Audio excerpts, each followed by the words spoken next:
আলেমরা কোরআন থেকে নয় নিজেদের খেয়াল খুশি মতো ফতোয়া দেয়। কি বললো আসাদ আলী, চলুন শুনে আসি। একটা সময় আমাদের হুজুররা বলতেন ছবি আঁকা হারাম, পরে ক্যামেরা আবিষ্কারের পর বললেন ছবি তোলা হারাম, তারপর যখন ছবি তোলা সহজলভ্য হয়ে গেল তখন বলতে লাগলেন ছবি তোলা হারাম, তবে বিশেষ প্রয়োজনে জায়েজ আছে। আর যখন স্মার্টফোন হাতে হাতে চলে আসলো তখন বিশেষ প্রয়োজন ছাড়াও ছবি তোলা জায়েজ হয়ে গেল। এখন দেখি হুজুররা সুন্দর সুন্দর পোজ দিয়ে ছবি তুলে ফেসবুকে ছাড়েন, আর ভক্তরা কমেন্ট করেন মাশাআল্লাহ, সুবহান আল্লাহ। জনপ্রিয় বক্তাদের ছবি দিয়ে ইন্টারনেট এখন সয়লাভ। তাহলে কি মাত্র কয়েক বছরের মধ্যে হারাম ছবি হালাল হয়ে গেল? কোরআন তো আগেও যা ছিল এখনো তাই আছে, হাদিস আগেও যা ছিল এখনো তাই আছে, মাঝখান থেকে ছবি বেচারা একবার হারাম হইয়া আবার হালালও হয়ে গেল। একই কাণ্ড ঘটছে বেচারা টেলিভিশনের সাথেও। টেলিভিশনকে হারাম করার জন্য হুজুরদের ফতোয়ার কোনো শেষ ছিল না। গ্রামেগঞ্জে কত টেলিভিশন যে ওনারা ভাঙছেন তার হিসাব নাই, অথচ এখন স্মার্টফোন আর ইন্টারনেট ছাড়া হুজুরদের চলেই না।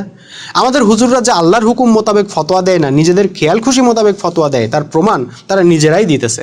আমরা আর কি বলবো।